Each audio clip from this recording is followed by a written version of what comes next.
para hablar de todo eso tenemos aquí a María Neira, que muchos de vosotros ya conocéis. María es la directora de Políticas Públicas y Medio Ambiente de la Organización Mundial de la Salud. Es licenciada en Medicina y Cirugía por la Universidad de Oviedo.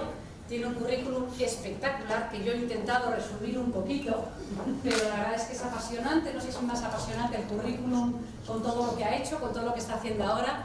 María comenzó, tiene una especialidad en endocrinología y nutrición en Francia y ha sido coordinadora de Médicos Sin Fronteras en la época de la guerra civil entre Honduras y El Salvador, con todo el conflicto de los refugiados. Estuvo como asesora del gobierno de Mozambique en la época de la guerra civil, como representante de las Naciones Unidas en la época en Ruanda del conflicto entre los Hutus y los Tutsis. Y además ha sido condecorada por el gobierno francés con la Orden del Mérito Civil. Es académica de la Real Academia de Medicina de Asturias y en el año 2015 le concedieron el premio de la revista Woman por su contribución en la transformación del mundo. Así que os dejo con María.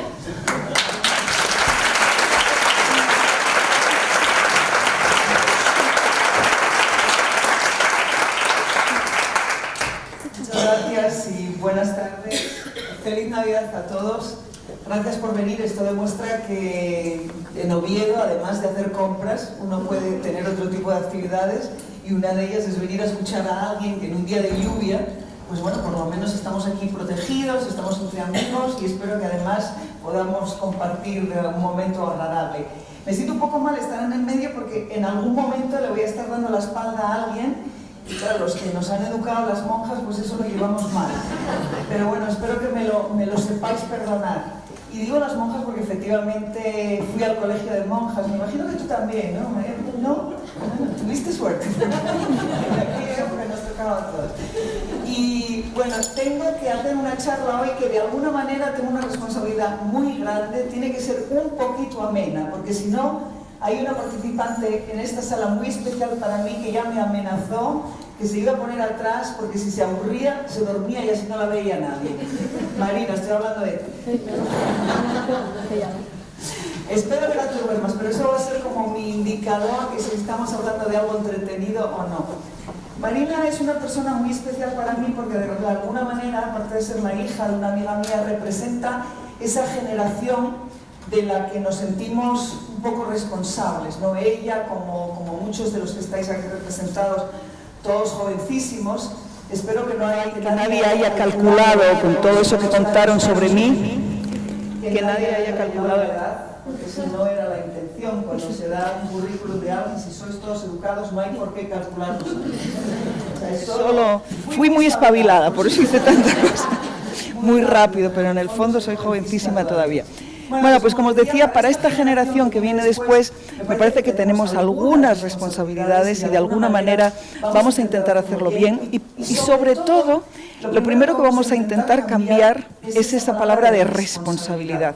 Si vamos a hablar de desarrollo sostenible y si vamos a hablar de no contaminar el futuro, vamos a empezar a cambiar esas palabras que de alguna manera hasta ahora culpabilizan o de alguna manera dan un sentido de que estamos haciendo algo mal, de que tenemos que responsabilizarnos, de que tenemos que cambiarnos. El otro día me hacían una entrevista en Le Monde, el periódico francés, y obviamente cuando uno habla con un periodista, pues en un momento dado te lanzas y empiezas a hablar sin filtros y dices cosas, luego empiezas a pensarlo más tarde y dices, ¿para qué le habré dicho eso? Ya veo yo el titular que va a poner. Y efectivamente, una de las cosas que le dije, nos hemos equivocado en la táctica de comunicación en el problema de cambio climático.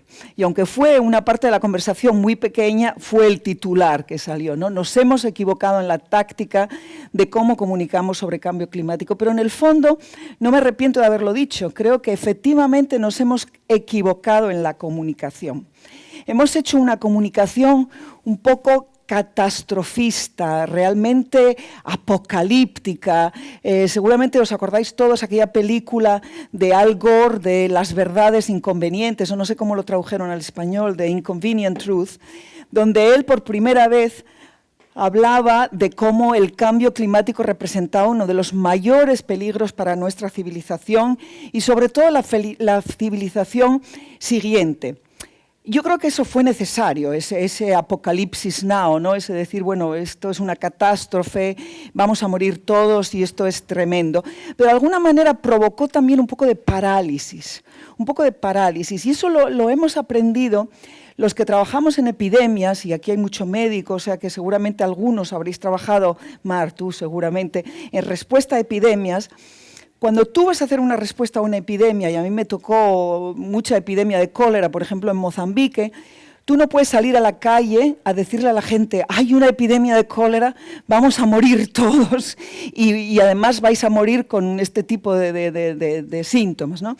Lo que hay que hacer cuando hay una epidemia es analizar las causas, salir y decir, bueno, como hay una epidemia de cólera, prepárense y por favor, si tienen estos síntomas, vayan a esta clínica o este centro de salud. Desinfecten el agua y aquí están los puntos donde se distribuye gratuitamente cloro para que puedan desinfectar el agua. Vayan a buscar unas redes para proteger la comida, para que no haya transmisión a través de las heces y para que no haya contacto con el alcantarillado. En fin, se hace una serie de comunicación, pero de una manera que no paralice a la población, sino que al revés la haga sentirse también parte de esa respuesta epidémica en la que necesitamos la ayuda de todos. Y ahí es donde creo que en el tema del cambio climático nos hemos equivocado profundamente de táctica en la comunicación y cómo se le pasó al ciudadano. Y hay varios mitos. Uno de ellos, hay todavía mucha gente que piensa que esto del cambio climático es una cuestión de activistas de izquierdas y que estos extremistas de Greenpeace o de otros grupos, bueno, esos son los que hablan de cambio climático, pero si tú eres una persona bien conservadora y de derechas como Dios manda, no puedes creer en el cambio climático. Y esto es absurdo. Creo que se ha demostrado ya. El cambio climático no es una cuestión de derechas o de izquierdas, es una cuestión política, porque evidentemente todo lo que afecta a la sociedad tiene que ser una cuestión política, pero de la política con una P enorme, de la buena política, ¿no? Y en el fondo, cuando se habla de cambio climático, incluso el señor Trump, que dice que esto del cambio climático él no cree, no es una religión, o sea, no es una cuestión de que crea o no crea, no es importante que él crea o no crea. Pero él al mismo tiempo dice, pero yo creo, los ciudadanos americanos necesitan acceso al agua potable y acceso al aire limpio para respirar. Bueno, pues entonces ya estamos hablando de cambio climático, ya crees en el cambio climático. En el fondo, luchar contra las causas de cambio climático no es otro que dejar de contaminar el río, que creo que estaríamos todos de acuerdo, y dejar de generar contaminación en el aire que después es la que va a terminar en nuestros pulmones. ¿Quién no va a estar de acuerdo con eso? ¿Quién no va a entender que si tú propones que la temperatura no aumente más de 2 grados, en el fondo las medidas que tienes que tomar para que eso suceda, ese famoso acuerdo de París que se firmó hace apenas, bueno, 1 año y medio en París en el 2016, era para luchar contra el Tratado de París. En el fondo no es una cuestión de luchar contra el cambio climático, sino que en el fondo era un tratado de salud pública, probablemente el tratado de salud pública más ambicioso de este siglo, el más ambicioso, porque es un tratado que en el fondo habla de cómo tenemos que producir, cómo tenemos que consumir, cómo tenemos que eliminar los residuos de todo lo que consumimos y cómo vamos a alimentarnos, cómo vamos a movernos y cómo van a ser las ciudades en las que vamos a vivir. Así que todos esos 6 pilares de nuestra vida, en el fondo, no tienen nada ni de política de izquierdas o de derechas, ni de cuestiones religiosas de creer o no creer, sino es más bien cómo queremos vivir. ¿Qué tiene que ver en esto lo de cómo queremos movernos? ¿Qué tipo de transporte, qué tipo de movilidad vamos a usar? Hace un tiempo sacamos un informe en que decíamos, en la Organización Mundial de la Salud, que bueno, los vehículos diésel no eran tan beneficiosos para la salud de las personas. Y no por nada, sino porque cuando se promovieron los vehículos, o sea, los automóviles diésel, en el fondo se hizo para reducir la contaminación, o sea, pensando en el medio ambiente y no pensando en nuestros pulmones. Cuando después fuimos a ver qué pasaba con ese diésel que salía de esos tubos de escape de los coches, se vio que afectaba muchísimo a nuestros pulmones, que era potencialmente cancerígeno y que, por lo tanto, esa idea de ponerlo todo en la balanza para proteger el medio ambiente no fue la adecuada. Tendríamos que haberle dado prioridad a esa intervención pensando en la salud de las personas, pensando en la salud pública. Así que al final, una vez más, ¿no?, se entendió que ese transporte tenía que ser un transporte sostenible, es decir, que no nos contamine las ciudades, un transporte que no produzca unos humos que después van a contribuir a esas partículas en suspensión, que después van a terminar en nuestros pulmones. Y lo peor de todo esto es que esas partículas en suspensión, las PM2.5, que son muy, muy pequeñas y muy dañinas y que se cuelan hasta el fondo de nuestros pulmones, resulta que entran también en la circulación sanguínea. Y resulta que son responsables también de ictus, y son responsables de accidentes cerebrovasculares, y son responsables de infartos de miocardio, cosa que no se sabía antes. Pensábamos que la contaminación del aire era solo responsable de enfermedades relacionadas con el aparato respiratorio, ¿no? El asma, que todo el mundo hoy entiende muy bien que hay un vínculo entre esa contaminación del aire y los casos de enfermedades crónicas, o el cáncer de pulmón, pero hoy sabemos que esas partículas entran también en la circulación sanguínea y a partir de ahí pueden causar, como decía, ictus, accidentes cerebrovasculares y obviamente contribuir a esa mortalidad tan importante que hoy sabemos que llega a los 6.5 millones de muertos al año. 6.5 millones de muertos al año causados por la contaminación del aire. Esto no tiene nada que ver con que Trump crea o no en el cambio climático. Quiere decir que estamos todavía en una situación en la que contaminamos excesivamente, y esto no es una cuestión de que estemos haciendo daño a los osos polares, que fueron usados también erróneamente en esa táctica de comunicación sobre el cambio climático. Se hablaba de cómo estamos destruyendo el planeta, estamos destruyendo los osos polares, los glaciales, las nuevas generaciones. No, no, no. Estamos destruyendo nuestros pulmones ahora. Nada de los osos polares, también pobrecitos, además son monísimos, y quién no va a luchar para proteger a los osos polares, ¿no? O los osos pandas. Si hay un animal bonito es el oso panda y el oso polar. Pero en este caso, a quien estamos protegiendo son sobre todo a nuestros pulmones. Bueno, pues esa ecuación, ese criterio de cómo vamos a usar el transporte, qué tipo de transporte, cómo vamos a favorecer un transporte sostenible, un transporte común. No tenemos por qué tener cada uno nuestro vehículo privado. Algunos aquí piensan de otra manera, y no te estoy mirando a ti, pero hay gente que usa el coche privado y efectivamente es un útil de trabajo, pero hay que empezar también a modelos de automóviles que efectivamente permitan una movilidad, que es lo que todos queremos. En el fondo, hablaba recientemente con las asociaciones de transportistas, ellos siempre dicen, yo no quiero fabricar coches, yo lo que fabrico, lo que vendo es movilidad. O sea, que hablemos, la gente quiere moverse. Lo que tú quieres es ser capaz de transportarte de un sitio a otro. Si nos ofrecen un medio de transporte que es cómodo, que es asequible, que no contamina, que está disponible y que además es barato, pues lo vamos a utilizar todos y vamos a empezar a reducir todas esas emisiones que hoy en día están destruyendo la salud de muchos de nuestros seres humanos alrededor del mundo. Hay gente en Beijing, en ciudades como Shanghái, o en ciudades como Ciudad de México, o en ciudades como Nueva Delhi, que creen que el cielo es gris. O sea, no saben que el cielo puede ser azul. Es que no lo saben.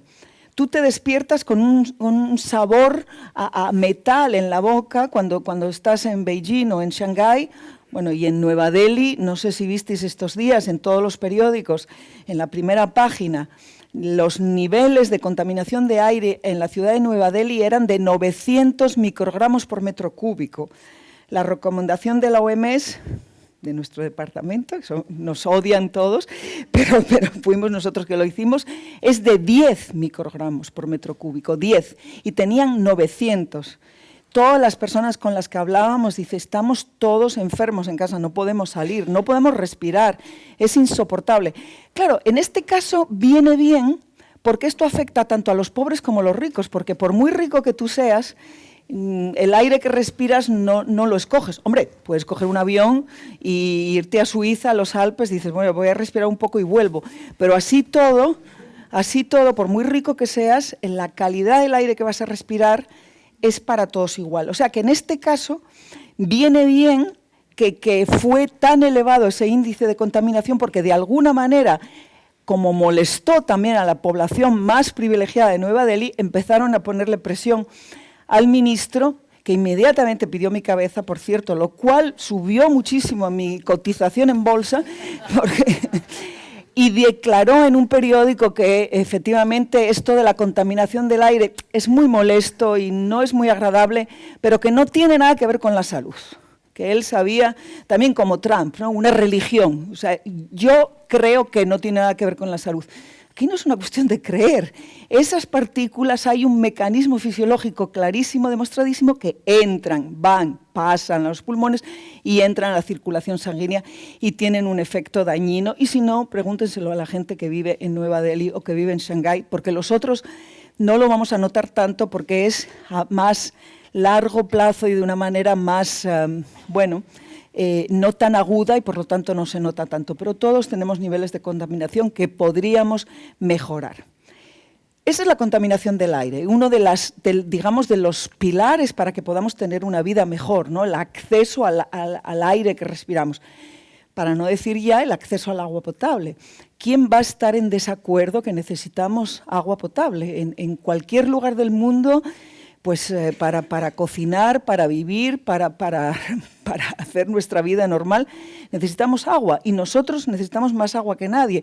No porque seamos menos limpios que los demás y necesitamos más agua, pero estamos muy acostumbrados a tener agua potable y usamos muchos litros. Hay gente que con 20 litros de agua al día se conformaría y sería ya muchísimo. Pero todavía una proporción elevadísima de ciudadanos del mundo no tienen acceso a ese agua potable y siguen todavía consumiendo agua que tiene contaminación, sobre todo contaminación fecal, porque no hay un sistema de alcantarillado y ese agua que se utiliza no tiene esas condiciones. Así que, volviendo otra vez a cuáles son esos pilares de esa comunicación sobre cambio climático y qué tipo de futuro vamos a dejar, si vamos a dejar un futuro contaminado, destruido, sin ser tampoco ni talibanes de esto del cambio climático, ni excesivos en nada, pero sí con un poco que pensemos, nos damos cuenta de que de alguna manera las toneladas de basura que producimos al día, yo no sé si alguien de ustedes ha estado recientemente en Dakar, en Senegal, por ejemplo, ¿no? A la entrada de Dakar hay una parte de tierra, así, plano, un territorio muy plano, y es como de color verde o azul. Es que raro, ¿no? Tan cultivado, qué bonito. No, son bolsas de plástico. Son bolsas de plástico. Es tanto residuo de plástico que hay partes del océano ya, hay islas enteras de desechos, lo habrán visto en estos documentales tan famosos de la televisión, ¿no? Islas de basura. Se están formando en el mar, los peces están quedando atrapados, hay peces que tienen ya las bolsas de basura dentro y obviamente eso ya es egoísmo también porque nos los vamos a comer esos peces. Esos pescados son también nuestra manera de alimentarnos y el mar está lleno de residuos plásticos. Los pescados están llenos de mercurio. Es un mercurio que todavía en algunos sitios, a pesar de que se firmó esta convención de Minamata, todavía sigue habiendo mercurio y nos los comemos sin pánico, porque hay que comer pescado y además está buenísimo y tenemos el privilegio de vivir en Asturias, que todavía el pescado es un poco menos contaminado que en otros sitios, pero tiene mercurio también. Tenemos una contaminación importante en el mar que habría que evitar. Y eso ya también es sentido común, no es una cuestión de ser excesivos en la salud, porque todo el mundo dice, de algo tenemos que morir. No, yo no quiero, claro que de algo tenemos que morir, pero si puedo escoger, escojo quedarme un poquito más y de preferencia tener una calidad de vida mejor, que no tenga que estar sin poder respirar. Es muy angustiante muy angustioso la gente que tiene asma. Si alguien ha tenido asma sabe que es muy angustioso. ¿Por qué tenemos que arriesgarnos a tener estas enfermedades, estas patologías crónicas por vivir en lugares que están tan contaminados? Otra cuestión que nos está afectando y que también tiene que ver con esa manera de contar el cambio climático de forma diferente es la obesidad y el sedentarismo, ¿no? Claro, si tenemos en cuenta que en 20 años el 70% de la población mundial estará en urbes, ¿no? en conglomerados urbanos, tenemos dos opciones: o esas urbes hacer que funcionen de manera que no sean nuestro enemigo, sino que sean un lugar donde podamos tener una calidad de vida divertida, o hacemos que esas urbes sean un lugar donde, en fin, nuestro peor enemigo sea ese sistema de vida que nos hemos creado nosotros mismos en las ciudades, ¿no? Que no podamos caminar, que los vehículos sean el rey de la jungla y nosotros no, y que de alguna manera haya accidentes, haya contaminación y un sedentarismo tremendo porque no podemos ni movernos. Bueno, pues todas estas cuestiones que yo veo más bien una lógica. Una anécdota que les quería contar es que hay una encíclica del Papa que se llama Laudato Si, que yo no sé si la conocen. El Papa Francisco, y yo no estoy aquí para hacer propaganda del Papa ni mucho menos, pero me gustaría que leyeran esa encíclica que habla de cambio climático. En una ocasión puse una de las frases de esa encíclica en un slide, o sea, en una diapositiva, sin decir de quién era. Y les pregunté al público que me estaba escuchando, que además eran gente que sabía mucho de este tema, digo, ¿de quién es esta frase? Y me dijeron, bueno, esto es seguramente algún activista de Greenpeace, alguno de estos locos ecologistas máximos. Digo, no, es del Papa Francisco. No se lo podían creer. A la diapositiva siguiente puse una frase de los ministros de salud de los 7 países más ricos del mundo, el G7, ¿no? Que tienen este comunicado final sobre cambio climático, y era tan descafeinado que hacían pasar al Papa como Che Guevara. O sea, el Papa quedó como Che Guevara, un revolucionario de primera. Por eso digo que estas cuestiones del cambio climático, en el fondo el Papa entendió que es una cuestión de sentido común, de por qué vamos a destruir el planeta, el mundo, en fin, los recursos, la agricultura que tenemos. Depende, ¿no? Si queremos quemarlo todo en 20 años y destruir y llenarlo todo de plástico y además contaminar el aire, es una opción. Pero no creo que sea una opción que nos va a dar muchas satisfacciones y que al final vamos a pagar un precio demasiado caro si seguimos así. Pero en positivo, de nuevo. Cuando pusimos en marcha en España, hace algunos años, cuando me tocó abrir la Agencia de Seguridad Alimentaria, decidimos poner en marcha una estrategia de prevención de la obesidad y de promoción de la nutrición. Y había de alguna manera, para mí, 2 criterios muy importantes. Uno, que no podía ser en negativo, porque como empieces a prohibir, los humanos somos muy torcidos. Como nos prohíban algo, sobre todo los que tuvimos educación católica, basta que te prohíban algo para que te apetezca más, ¿no? Es como mucho más tentador. Entonces no se podía prohibir, sobre todo no podemos hablar de la alimentación prohibiendo. Entonces tenía que ser todo en positivo. Claro que tiene que tener la alimentación y la prevención de la obesidad tiene que tener una parte lúdica, todo lo que es ir a los bares, ir a los restaurantes, y en estos días estamos exagerando todos un poco, pero tiene mucho que ver con nuestro ocio, con nuestra parte más lúdica de todo esto. Entonces, no podía ser en negativo. Y efectivamente funciona. Si en lugar de prohibir, hacemos las cosas de una manera más estimulante, más positiva y que vaya generando una respuesta que tiene más que ver con disfrutar lo que comes, pero sin exagerar, evitar un cierto tipo de bebidas que tienen más de 5 cucharadas de azúcar cada latita, de esas que empieza con C y que se llama por este lado creo que habrá gente que consume ese tipo de bebida. Nada contra ese tipo de bebida, pero que sepáis que cada latita de eso, que acaba de decir, tiene 5 cucharadas de azúcar. Una lata pequeña, 5 cucharadas de azúcar. Eso son muchas calorías y calorías que no son necesarias y que de alguna manera van a acumularse ahí donde no las necesitamos y sobre todo van a contribuir con otros alimentos que tomamos cada día a favorecer esa obesidad de la que hablábamos antes.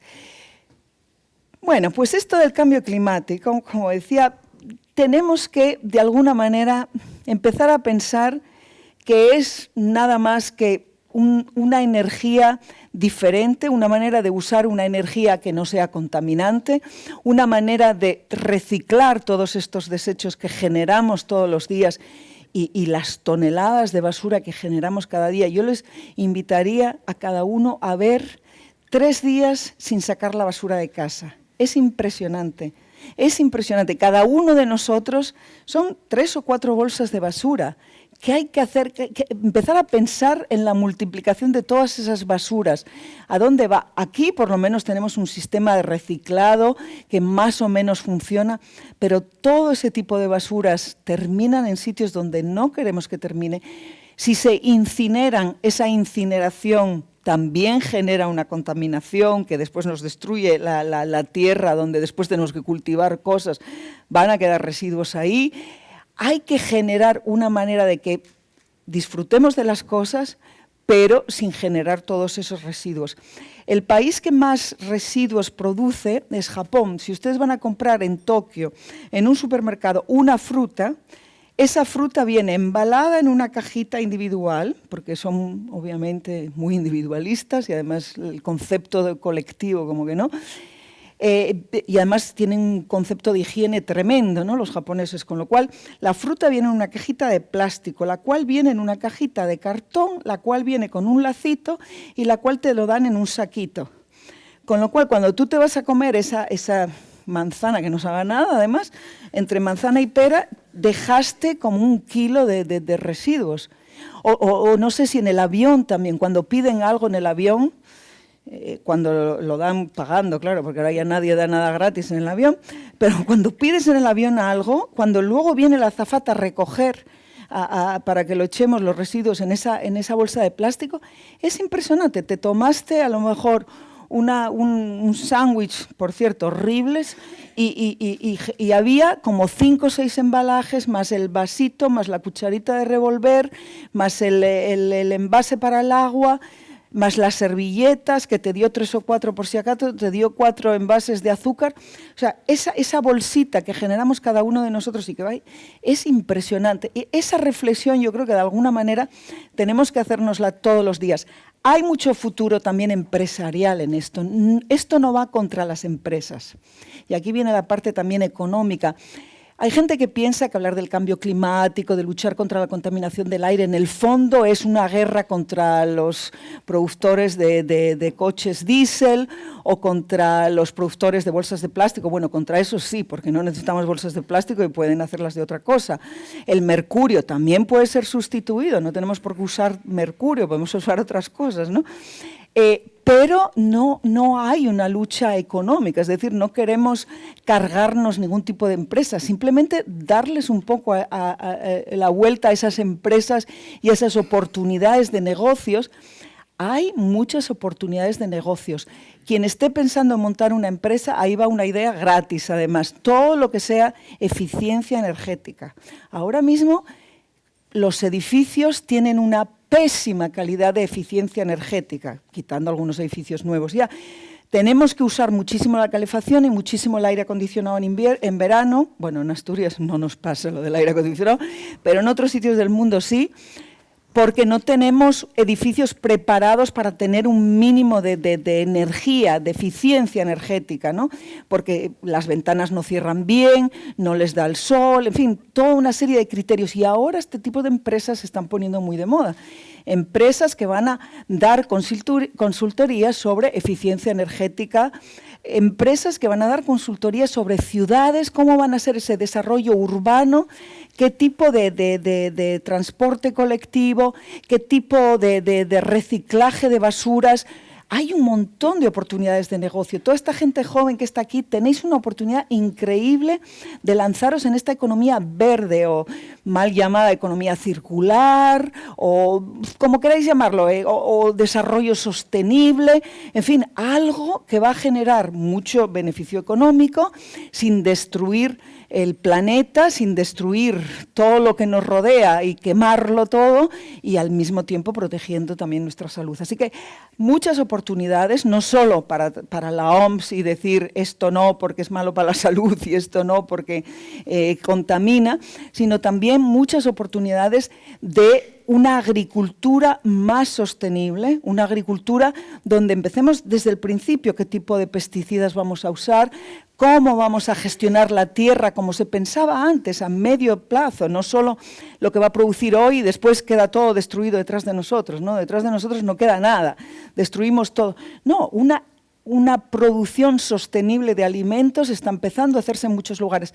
Los países que van a reflexionar sobre el tipo de energía que quieren usar, que van a abandonar el uso del carbón y abandonar el uso de energías fósiles, esos países son los que van a triunfar económicamente. Y ahí los empresarios, no estoy diciendo nada provocador ni nada original, está clarísimo que los países que inviertan en energías renovables son los países que van a tener una economía floreciente y una sociedad que va a tener oportunidades. Los países que se aferren al uso de energías fósiles, al uso de un vehículo privado contaminante y que no inviertan en mejorar ese entorno urbano, ese transporte sostenible y unas fuentes de energía más durables, creo que no solo van a hacer daño a nuestra salud, sino que también van a perder muchas oportunidades de inversión y de economía sostenible. Y yo creo que ya con esto paro aquí, porque si empiezo a hablar no paro, y encantada entonces de ver si hay reacciones o quién está totalmente en desacuerdo conmigo y empezamos una pelea más animada. Venga, gracias por su atención, a todos.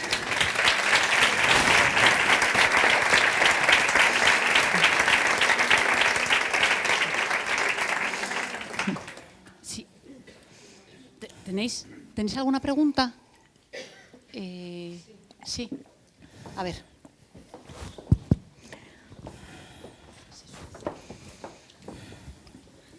Sí, buenas tardes, María, muchas gracias. Yo quiero preguntarte si hay esperanza. Es decir, ¿hacia dónde caminamos? ¿Cuáles son las tendencias? ¿En qué sectores se vislumbra alguna luz? ¿En qué países? Por ahí va mi inquietud. Gracias. Mira, sí, claro que hay esperanza y tiene que haberla siempre, porque si no sería paralizador y desde luego lo que decía, la táctica esta del apocalipsis no funciona, ¿no? Hay esperanza y además hay ejemplos muy buenos. Es curioso porque China es uno de los países más contaminantes y uno de los países que ha sido récord en cuanto a rechazar, a firmar el Acuerdo de París y luego lo firmó. Y ahora van a ser los pioneros de la reducción de la contaminación del aire y de energías limpias. ¿Por qué ha sido este cambio? Hombre, yo quiero creer que el argumento salud un poco influyó, pero tampoco creo que esa sea la respuesta. Una de las razones es económica. Las grandes empresas ya no querían mandar a sus grandes empresarios, a sus grandes participantes, o sea, jefes, a Beijing, porque nadie quiere vivir allí. Era insoportable respirar. O sea, estaban perdiendo oportunidades de negocio y estaban empezando a ver por la primera vez en la historia de China manifestaciones en la calle, cosa que en un gobierno como el chino no ocurre con frecuencia, pero empezó a suceder cuando la gente no podía respirar. Ahí, claro, es un Estado muy autocrático y entonces tomaron una decisión de empezar con un desarrollo limpio y armónico que llaman y están dando grandes lecciones ahora de desarrollo tecnológico para precisamente fomentar esta energía. Obviamente los ejemplos vienen también de los países nórdicos, los países escandinavos son el gran ejemplo. El gran ejemplo que demuestra además que son muy ricos y que además no destruyen el medio ambiente, con lo cual ahí demuestra que ese argumento que todavía usan algunos países de que, bueno, para crecer económicamente hay que contaminar y ahí no hay otra, eso no es cierto. Y otro ejemplo también, en Estados Unidos ahora mismo efectivamente el presidente de Estados Unidos se opone, pero el resto, los gobernadores de los estados, y en el caso por ejemplo de California es uno de los más pioneros. California era una de las regiones más contaminadas de Estados Unidos. Schwarzenegger fue el primer gobernador, después estuvo Jerry Brown, que también muy competentes, decidieron, y una de las razones ahí sí que fue la salud, tenían un nivel de casos de asma de los más altos de Estados Unidos, con lo cual un gasto sanitario altísimo también, y decidieron empezar a proponer esta disociación, ¿no?, entre lo que era economía y contaminación del medio ambiente. Empezaron a demostrar que puedes crecer económicamente con una energía limpia y con unos patrones de transporte sostenible y que además crecieron económicamente muchísimo. O sea que hay esperanza y sobre todo la esperanza tendrá que ser la gente joven, ¿no?, que empieza a entender que esto no es una cuestión de especulación o de futuro, sino que es una cuestión también, bueno, de potencial para ellos y de salvar esta sociedad y de hacerla más estimulante también. Así que claro que hay esperanza. Hay que ir a buscarla, pero la hay. ¿Alguna pregunta más? Ahí.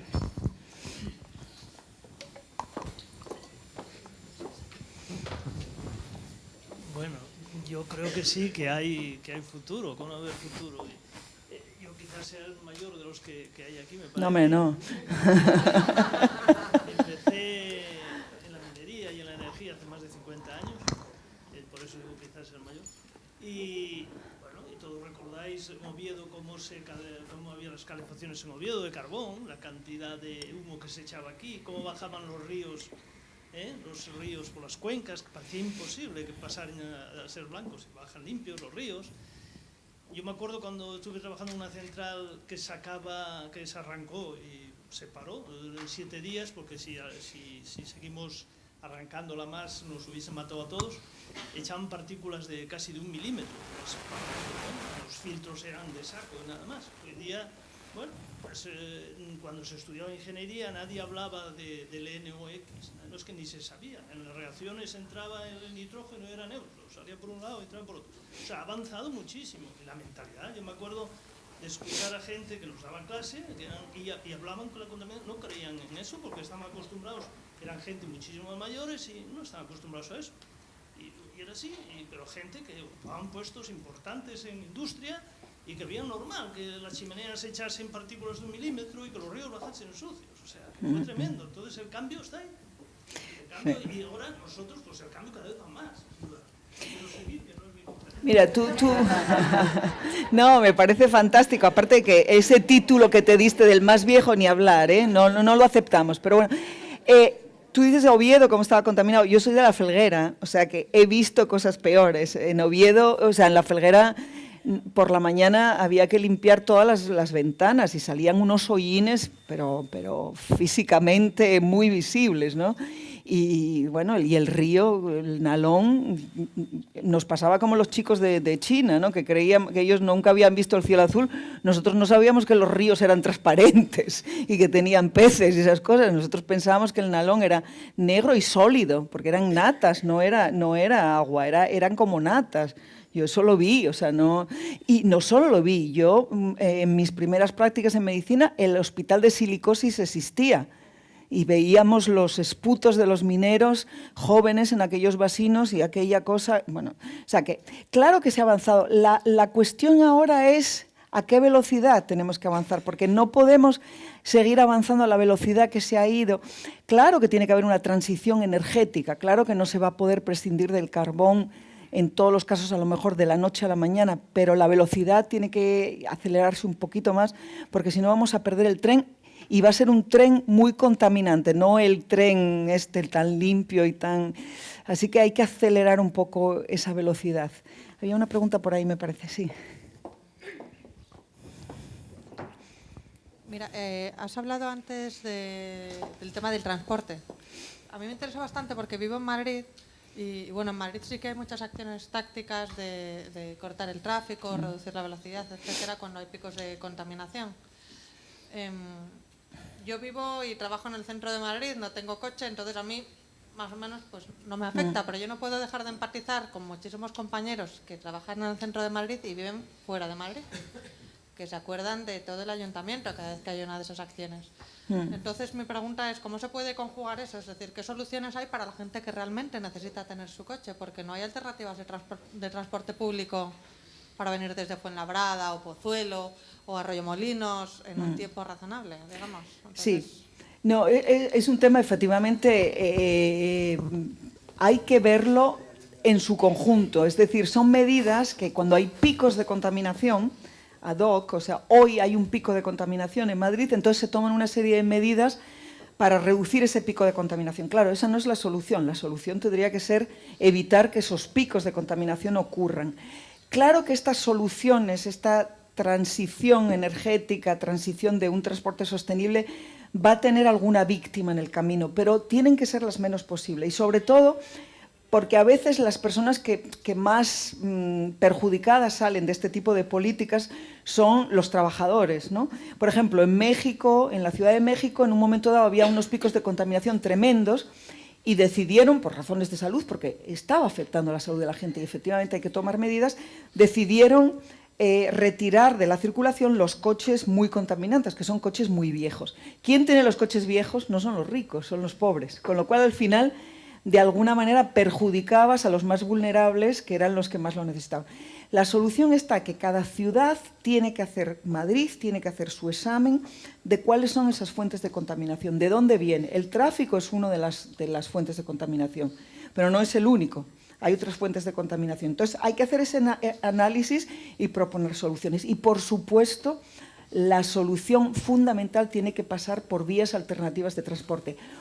Lugares de parking muy grandes a la entrada de la ciudad para que la gente pueda venir en coche, pero después que tenga como esta navette, o ¿cómo se llama? O sea, los, no sé cómo lo llaman en Madrid, conmutador, lanzaderas o algo de eso, ¿no? Que eso está inventado. De hecho, voy a hacer publicidad aquí, en la OMS hicimos una campaña que se llama Breathe Life, que os dejaré el vínculo.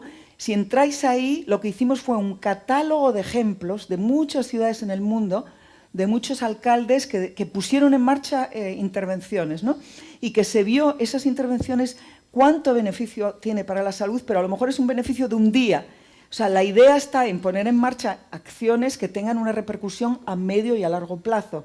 Obviamente esos picos de contaminación en Madrid pues tienen que tener una respuesta ad hoc, pero lo ideal sería que Madrid poco a poco fuera tomando medidas un poco más a largo plazo y sobre todo generando más lanzaderas, que cada medida tuviera un examen también de los efectos secundarios que va a tener e intentar amortiguarlos o mitigarlos o por lo menos evitarlos. Siempre digo, va a haber en el camino, pues va a haber siempre alguien que, como cuando prohíbes el tabaco, ¿no? Los productores de tabaco evidentemente se van a quejar, los agricultores que cultivan tabaco, pero va a haber una mejoría, el bien colectivo a veces requiere pequeños sacrificios a nivel individual, pero se pueden resolver. En el caso de Madrid se puede resolver con ese tipo de lanzaderas, parkings y un transporte público asequible, barato y rápido. Se ha hecho, hasta en Colombia se hizo. Tenemos una pregunta desde Facebook. Dice, la carne es demonizada por la OMS. ¿Qué dieta aconseja? Bueno, primero que no demonizamos nada en la OMS. En la OMS somos mucho más buenos de lo que parecemos, no demonizamos nada. Se hizo aquel famoso informe que todo el mundo se acuerda, donde las carnes rojas y las carnes, bueno, los productos industriales y tal, se recomendaba que no hubiera un consumo excesivo. Y esa sigue siendo la recomendación, ¿no?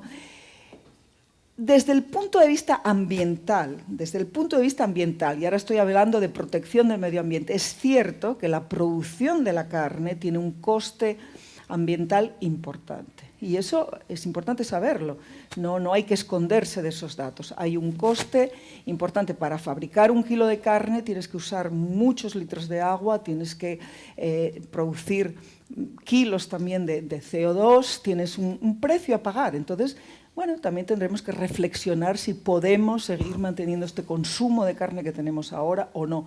Pero en todo caso, la dieta que recomienda la OMS es como siempre, el sentido común, variación en todos los alimentos y sin excederse en nada. Y sobre todo en cuestiones en alimentos que puedan tener mucha grasa o muchos azúcares o mucho alcohol.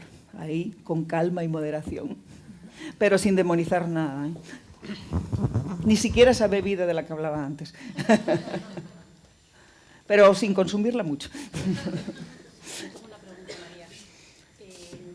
Para todas las chicas jóvenes y chicos jóvenes que están hoy aquí escuchándote,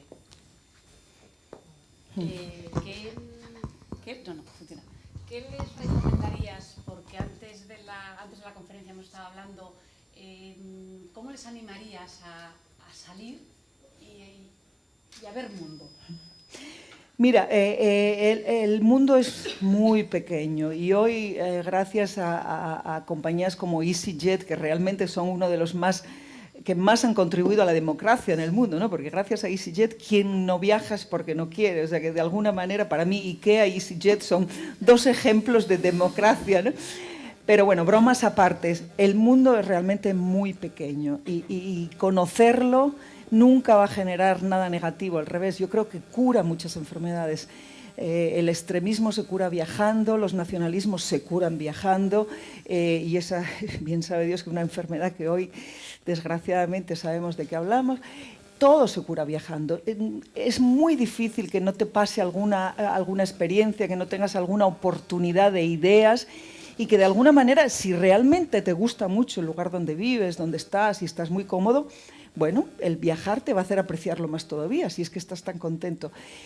Estábamos comentando antes de entrar esa frase tan de Oviedo, ¿no? Como en Oviedín no se vive en ningún sitio. ¿En cuántos sitios has vivido? Porque yo todavía no sé en qué sitio se vive mejor en el mundo y sigo buscándolo. Claro que en Oviedín se vive bien, pero hay que darle un poco de desafío a Oviedín también, ¿no? Para ver otros sitios y sobre todo la gente joven. Yo estoy segura que la idea es conocer cuanto más mejor, cuantos más. Siempre me acordaré tanto de aquellas primeras Navidades que yo pasé fuera de casa y que me sentí tan ridícula porque yo estaba obsesionada que el día de Nochevieja estaba con Médicos Sin Fronteras. Y estábamos en un campo de refugiados en la frontera con El Salvador, en plena guerra, ¿no? Y nos habían ofrecido los de la capital que iban a venir, los de Médicos Sin Fronteras, oye, os vamos a llevar chocolate y croissants, o sea, algo muy especial, visto que era fin de año. Y yo dije, oye, pero no os olvidéis de las uvas, ¿eh? Y todo el mundo me miraba raro y tal. Y yo, venga, oye, pero las uvas, y las uvas. ¿Qué le pasa con las uvas? Obviamente las uvas no llegaron, ¿cómo vamos a mandar uvas además desde Tegucigalpa? Y yo digo, ¿y ahora cómo hacemos que no tenemos uvas? Y dice, ¿y por qué querías tanto las uvas? Digo, ¿cómo que por qué quiero las uvas? Fin de año, uvas. Y dice, ¿qué haces con las uvas? Digo, ¿cómo que qué hago? Y ahí me empecé a dar cuenta que hay una cosa que se llaman tradiciones que no son universales, o sea, que son nuestras y que no tiene por qué ser la tradición de todo el mundo. O sea, que todo el mundo se rió de mí discretamente, pero yo ahí me di cuenta que, bueno, que no, que hay gente que hacen cosas peores, comen lentejas, los italianos, anda que esa sí que es peor, ¿no? Bueno, pero Salvatore, que estaba conmigo allí, no dijo en ningún momento que me traigan lentejas, estuvo callado como un muerto. Y yo como una tonta pidiendo uvas. No pasa nada. Pero al final uno se da cuenta que el mundo no es como tú crees que tiene muchas aristas, que tiene muchos colores, que tiene muchas religiones. Y como decía Alessandro, mi hijo, cuando era pequeñito, dice, mami, el diosito de Iris es uno que es gordito y se sienta así. Y el diosito de la otra amiga de él, dice, es uno que hace, ¡oh!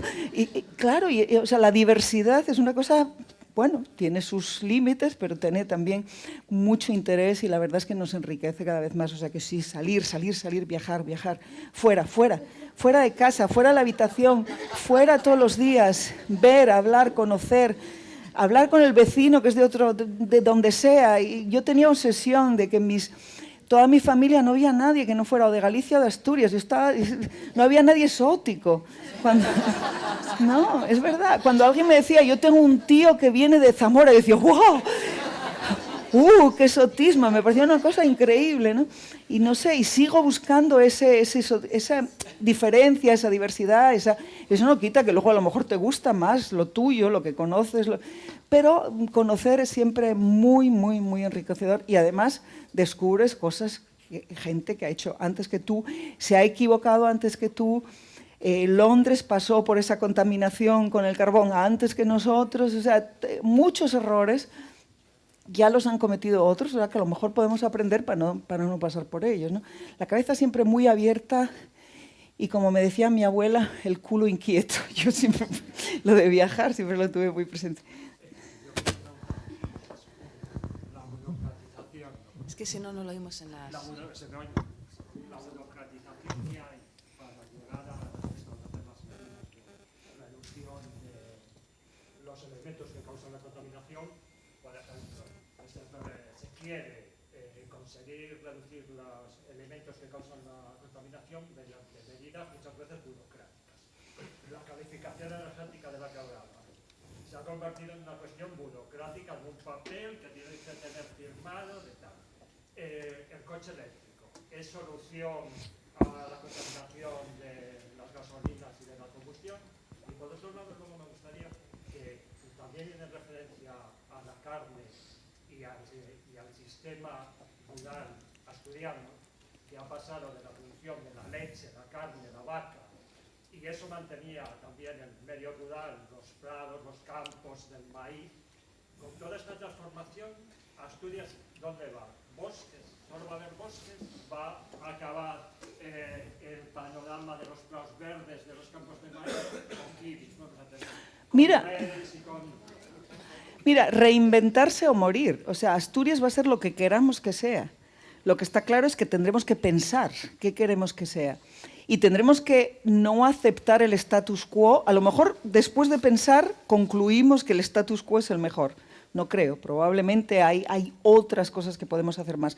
Pero está claro que hay que pensar, y pensar a medio y a largo plazo. Esas medidas que se han tomado, a veces el coche eléctrico, por ejemplo, también tiene sus consecuencias, sus efectos secundarios. Ninguna medida puede ser tomada de forma aislada. Todo tiene que ser en un conjunto. O sea, ¿qué tipo de sociedad queremos? Asturias tiene que reflexionar un poquito más. ¿Qué tipo de soluciones tenemos en Asturias? ¿Qué tipo de agricultura vamos a proponer? ¿Vamos a enfocarnos más a cuestiones de turismo rural? ¿Vamos a devolverle al campo una dignidad y un desarrollo económico que a lo mejor está perdiendo? ¿Vamos a quedarnos en la conservación de los montes y de la naturaleza en Asturias de una forma muy estática? No lo sé, todas esas respuestas tienen que venir de nosotros, ¿no?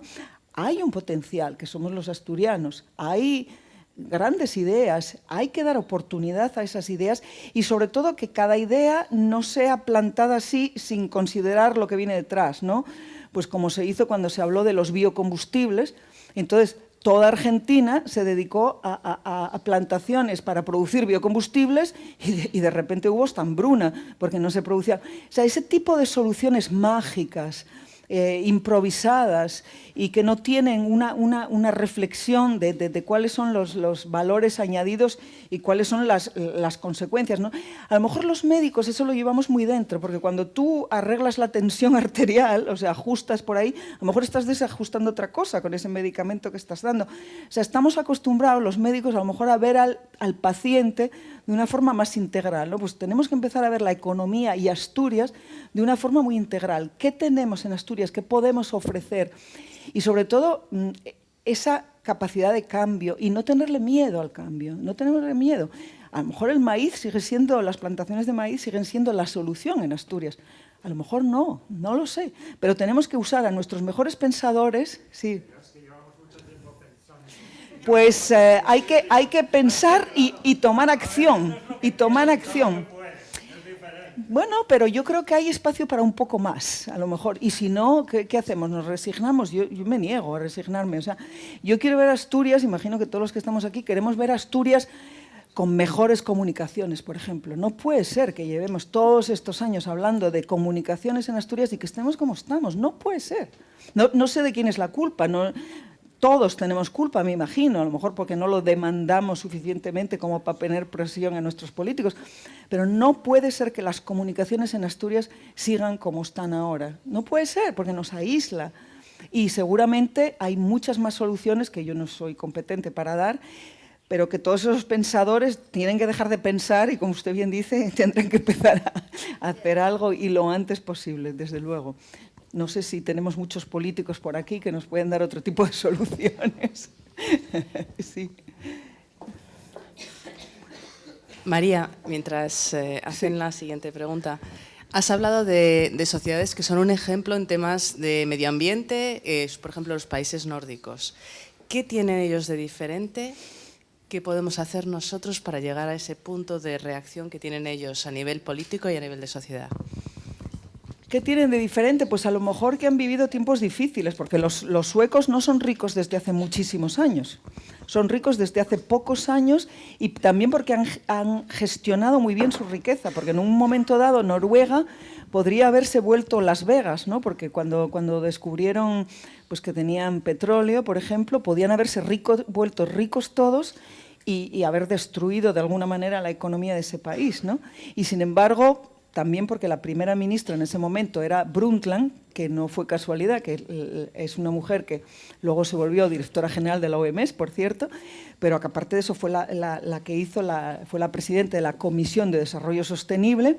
Brundtland dijo, no, ese dinero no se toca, se pone aparte y no se va a inyectar en la economía nacional, con lo cual se hicieron más ricos, pero con un desarrollo realmente muy sostenible. ¿Qué tienen de distinto? Pues a lo mejor que han tenido que luchar contra una naturaleza muy inhóspita, que invierten muchísimo en innovación y tecnología, no cabe ninguna duda, en investigación. Son una sociedad que gestionan sus bienes de una forma que administran, más que hacer política, administran, y luego, pues no sé, una mentalidad decididamente democrática y muy avanzada. Un chico joven en Suecia nunca se va a comprar un cochazo, nunca, porque va a ser considerado un idiota. No, en serio, un chico joven con un Volvo de estos enormes es considerado un tonto. O sea, un chico joven en Suecia va con una superbicicleta monísima, último modelo, y se lleva los zapatos aquí colgados y va vestido de traje a trabajar, pero se va en bicicleta y hace un frío, o sea, que lo del tiempo, es decir, no, es que hace buen tiempo, no, hace un frío que pela. Y van a trabajar en bicicleta. Bueno, pues a lo mejor mientras que Margaret Thatcher, la que fue primera ministra de UK hace unos años, decía que si un chico a los 28 años se encuentra a sí mismo viajando en autobuses, que es un perdedor. Bueno, son mentalidades que no nos han llevado mucho más lejos, ¿no? Los suecos son mucho más ricos. La fórmula habrá que ir a Suecia y estudiarla, y ahí sí que hay que estudiar y reflexionar y traer para acá alguna idea, porque está claro que la necesitamos.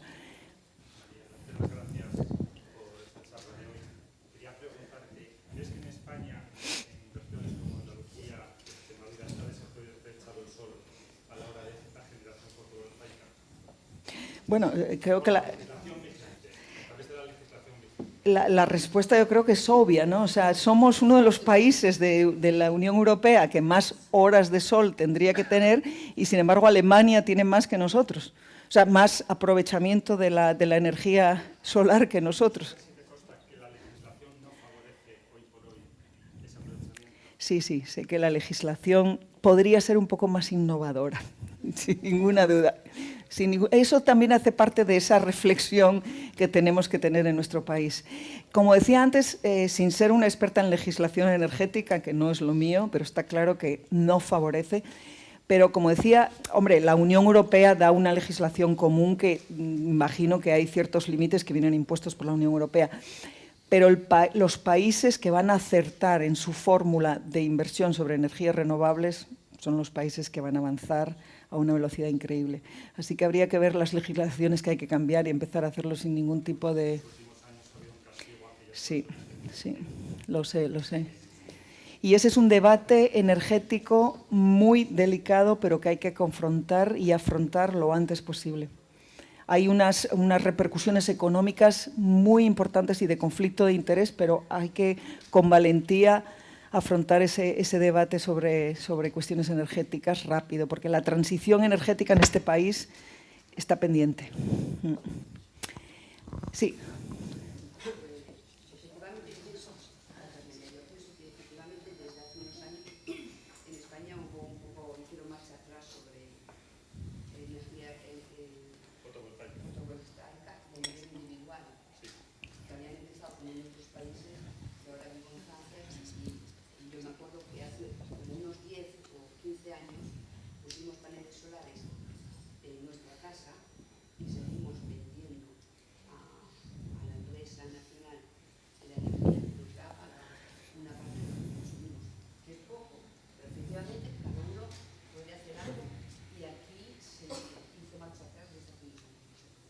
Bueno, era por decirte.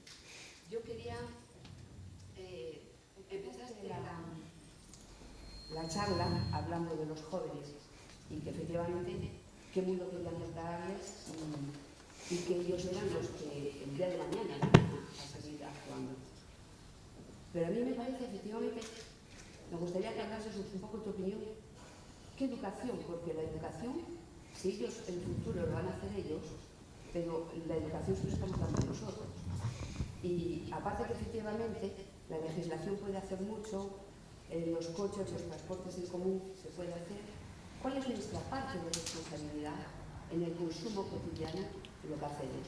Siendo asturiana, yo también, cuando era bastante joven, ay, aquello que viene de fuera, qué bueno es lo que viene de fuera, ¿no? En España no teníamos coñac, teníamos que vender un coñac que estaba muy bien.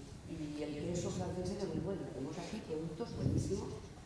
¿Dónde está la manera de concienciarnos en la responsabilidad de saber consumir también?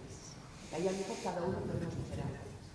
¿Qué opinas de esto? Bueno, está claro que la responsabilidad individual, o si no queremos usar la palabra responsabilidad para no darle ese sentido de culpa del que hablábamos al principio, ¿no?, sino de contribución o de creatividad o de cambio, de transición o de transformación, claro que tiene que salir de cada uno. Tu pequeño gesto diario de apagar la luz al salir de casa o de tomar el autobús o de reciclar y no tirar las cosas ahí, cada gesto es una contribución enorme. En cuanto a la educación, es un tema, yo no soy experta en educación, pero me imagino que todos nos hacemos esa pregunta todos los días. ¿Qué pasa para que un vídeo se vuelva viral hoy y que hable de cualquier tontería y, sin embargo, cuestiones tan obvias que podrían atraer la atención de esta gente mucho más joven que están en medios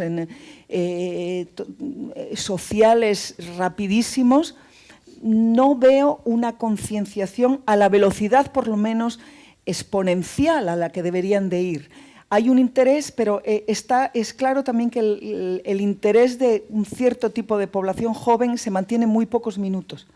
O sea, son causas que no es como cuando se hacía política hace 30 años, que pertenecías a un partido, querías cambiar a tu país, y las causas eran como más claras. Hoy hay muchas causas, te atraen la atención 5 minutos, tu capacidad de concentración en esa causa es de 2 días máximo. Ha habido campañas muy solidarias, ¿no?, sobre migración, sobre enfermedades, el ELA, por ejemplo, los jóvenes que hacían esta foto, ¿os acordáis que se volvió viral, que se tiraban el cubo de agua?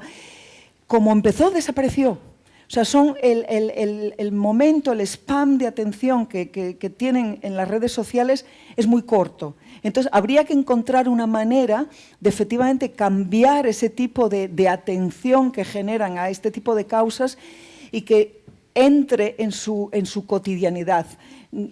Evidentemente se están haciendo esfuerzos de educación, de cambiar, hay muchos avances, pero queda muchísimo para hacer, pero sobre todo descubrir qué tipo de mensajes o qué tipo de interés se va a generar para que ellos, en sus redes sociales, que como digo, su atención dura poquísimo, se pueda mantener. y que vean un interés. Probablemente tiene que ser algo que les hable a ellos y que les mejore su vida diaria y que de alguna manera mejore las comunicaciones, que es probablemente de las cosas que más les interesa en este momento, la comunicación. Quien encuentre esa fórmula, hay chicos, hay grandes... hay un chico joven, que no me acuerdo ahora cómo se llama, que fue el que ganó uno de los premios últimos en medio ambiente, que fue el que puso en marcha, y tiene 25 años, me parece, un barco con una especie de red que va detrás, que va recogiendo toda esta basura en los océanos. Es una cosa preciosa. O sea, hay muchas iniciativas de gente muy joven que tiene efectivamente un interés muy grande en temas medioambientales, ¿no? Y que se siente afectado y que hacen campañas para parar las bolsas de plástico, en fin. Pero, como digo, son campañas, tiene que ser todo algo muy rápido, muy agresivo, muy de un interés puntual y que tal como apareció desaparezca. Que te deje 10 millones de likes y ahí paró el interés, ¿no? Entonces, ¿cómo vamos a cambiar esa capacidad de atención? Tienen que decírnoslo ellos. ¿Qué es lo que os interesa? Hagamos un máster ahí sobre esto. Venga, ya. Mira, hay que hacer un máster sobre cómo hacer que un vídeo viral se vuelva viral y que dure, además, y que mantenga ese tipo de atención. Tienen que decírnoslo ellos. ¿Cómo vamos a hacer? No lo sé. La creatividad, desde luego, hay que ponerla en marcha para todo.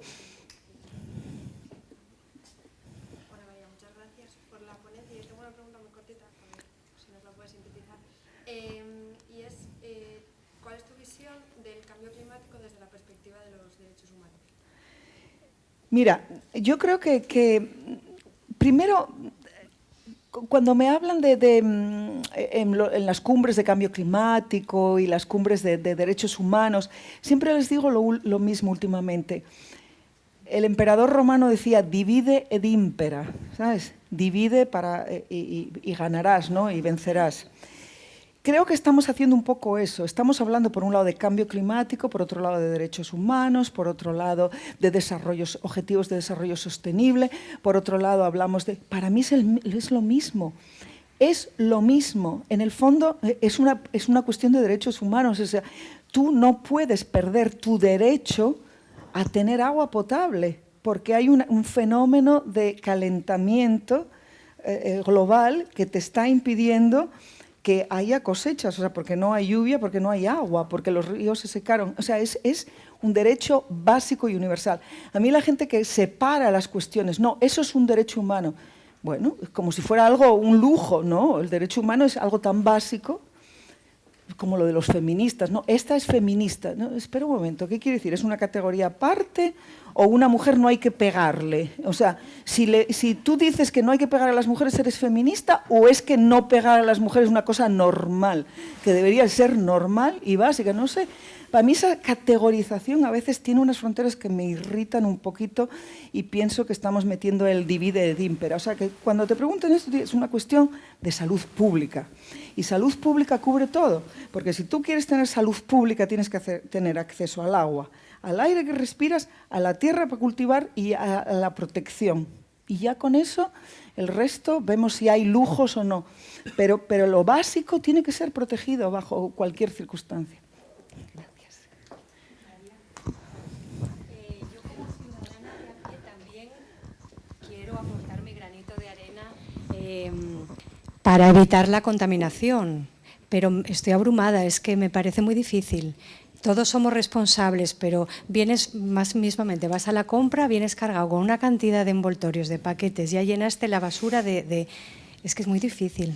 No te des nunca por nada de muy difícil, de eso nada. No, bueno, vamos sí, en a teoría, hacer... Tú pero... piensa lo que te decía este señor, que en Oviedo y en la Felguera, el río que veíamos en Oviedo, todo se consigue y todo tiene su...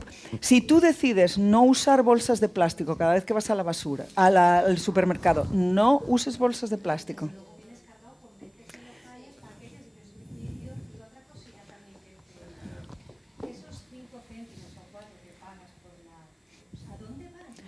Claro, no. No. Es una buenísima pregunta. Esos 4 céntimos son disuasorios, no van a ningún sitio. Es una política disuasoria, es para que como pagas no lo uses. Pero no es que esos 4 o 5 céntimos vayan a unas políticas ambientales, no, van al supermercado que te lo vende. Solo que, por razones que quisimos, de hecho, hemos impuesto en muchos países ya que eliminen el plástico, ya por ley. Obviamente en Suecia no encontrarás una bolsa de plástico. Pero por ley, y si no es por ley, como ciudadanos no las debemos usar, esas bolsas de plástico. Pero, como tú dices, los 4 o 5 céntimos no, eso es solo puramente disuasorio para que tú no las pidas, para que las consumes. A veces el dinero también es como lo de la eliminación de la basura. Antes la gente las tiraba así, ahora te ponen multas. Hay sitios, en Roma, por ejemplo, ponen unas multas a la comunidad de vecinos o individualmente si tú no reciclas bien. Bueno, pues a veces la parte económica también funciona, como las multas en el tráfico. Pero no te desanimes, que todos podemos poner nuestro granito de arena o la roquina de arena. No es suficiente, pero sobre todo lo que es suficiente es que el ciudadano ponga presión a sus políticos y que cuando cualquier político diga esas tonterías de que no, esto no contamina, no son argumentos. Como decía antes, no es una religión. Cuando Trump dice no firmamos el Acuerdo de París porque yo no creo, no es una religión. Y el resto del país se le ha sublevado. Y de hecho ahora mismo Estados Unidos, que todo el mundo piensa, bueno, salió del Acuerdo de París, no está haciendo nada sobre el cambio climático, no es verdad. Están haciendo más que antes. ¿Por qué? Porque los gobernadores y los estados federales están en rebelión y están haciendo más que antes. Y no sé si os acordáis de aquella frase de contra Franco vivíamos mejor. Pues en Estados Unidos está pasando algo parecido, ¿no? Contra Trump viven mejor. O sea, se está generando un movimiento fantástico de yo sí cumplo, ¿no? Hay una chapina, hay un movimiento, una campaña, y están realmente aportando muchísimo. Hombre, sería mucho mejor que Estados Unidos firmara, o sea, no se saliera del Tratado de París, pero hay un movimiento importante.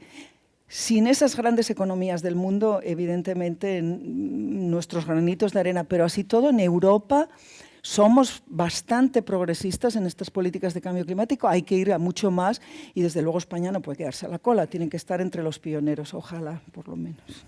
Porque es economía eso, es economía. Es progreso y economía, no cabe duda. No es solo una cuestión de activistas, peace and love y ay, somos todos hippies. No, para nada. Los que están en empresas saben perfectamente que esto, los hospitales, ahora mismo estamos lanzando una campaña para que los hospitales demos el ejemplo, hospitales y centros de salud, ¿no? Reducir las emisiones dentro de los hospitales. Bueno, pues tienen un éxito increíble porque no solo reduces las emisiones, reduces el gasto, generas beneficios para la salud, generas mucho más concienciación de la gente, están mucho más contentos, que contribuyen, usas menos químicos, usas el agua y la electricidad de una manera más eficiente. Son cosas realmente muy positivas, o sea que está pasando cosas, están pasando. Sigue poniendo graninos de arena que llegaremos a algún sitio. Bueno. Hola María. Hola. Yo quería preguntarte, ahora que mencionas esto de que presionemos a los gobiernos, ¿hasta qué punto la OMS o la FAO o la ONU en general tienen capacidad de presionar a los gobiernos? Porque a veces oímos esto de que presionemos nosotros a los gobiernos, pero da la impresión de que a la OMS no le hace mucho caso a los gobiernos cuando hablan de esto de prohibir ciertas cosas, los piensos medicamentosos como antibióticos o los pesticidas, o bueno... Bueno, yo quiero creer que sí nosotros no tenemos una capacidad legislativa, ¿no? O sea, no somos por ley, o sea, no podemos exigirle a un gobierno que cumpla nada por ley, o no tenemos una policía de la OMS, que me hace mucha gracia porque hubo hace poco una película, esta de Infierno, me parece, basada en el libro de Dan Brown, donde se veía a la directora general de la OMS en un avión y que venía con una policía científica que nos abría las puertas del museo allí donde estaban traficando con un virus. No, o sea, no. Tenemos muchas capacidades, pero esa no. Pero es cierto que la OMS trabaja con gobiernos. Nosotros tenemos cada año, en mayo, 193 ministros de la salud que se vienen a sentar allí a Ginebra y donde efectivamente se comprometen a una serie de cosas. Y ha habido grandes cambios en las legislaciones que tiene que ver con la OMS. Y de hecho, si vais a pensar en todo lo que haces, tú mañana empieza a pensar todo lo que haces desde por la mañana hasta por la noche. Desde el tipo de crema que usas, bueno, tú o tu chica, no sé, porque a lo mejor los hombres con esto de que ellos no usan cremas, pero todo el contenido de esa crema, qué tipo de sustancias químicas tiene, el agua que bebes, los minerales que va a tener, también está la OMS detrás de eso. El tipo de insecticidas que usas, los productos químicos, está la OMS detrás de todo. No os quiero con eso decir que la OMS es muy pesada, pero es cierto que está detrás de muchas legislaciones y de que se hayan mejorado los filtros para los coches diésel. Por ejemplo, los coches diésel de hoy son la legislativa, la 6 de la Unión Europea, que nada tiene que ver con aquellos coches diésel tan contaminantes. Hoy tienen ya una serie de filtros. Eso tuvo mucho que ver también la OMS. O sea, todo el tipo de eliminación, de uso de todos estos filtros en la producción industrial tiene también mucho que ver, la FAO, la OMS, sí que hay capacidad. Nos gustaría tener mucha más en algunas cosas, pero efectivamente ahí la presión es permanente. Y en cambio climático, el secretario general de la ONU, el acuerdo del cambio climático, todas las organizaciones de la ONU, estamos todos empujando en ese sentido. Algunos gobiernos se nos resisten, pero bueno, pocos todavía. Estamos en ello. Sí.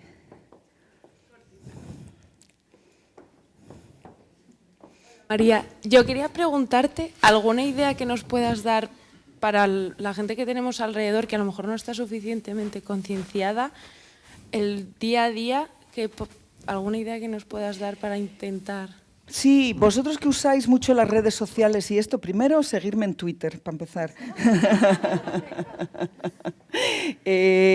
Segundo, hay esta campaña que te decía, Breathe Life, que está traducida al español también, pero sobre todo donde tenemos un catálogo que se llama ¿Sabías qué?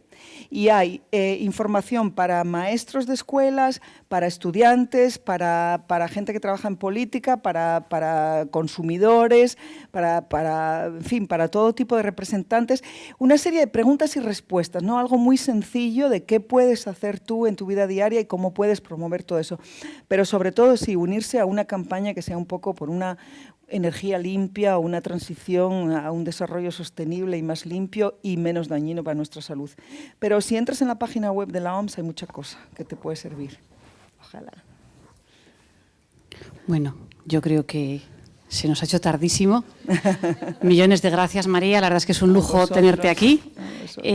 Yo solo os puedo decir que nada, feliz año a todos y volvemos el 30 de enero con Teresa Sanjurjo de la Fundación Princesa de Asturias.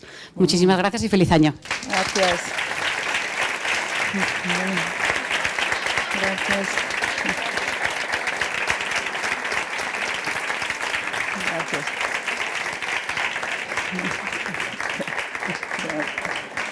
Bueno, oye, ¿cómo es eso de que no iban a hacer preguntas? ¿Cómo era? Que no iba a haber preguntas.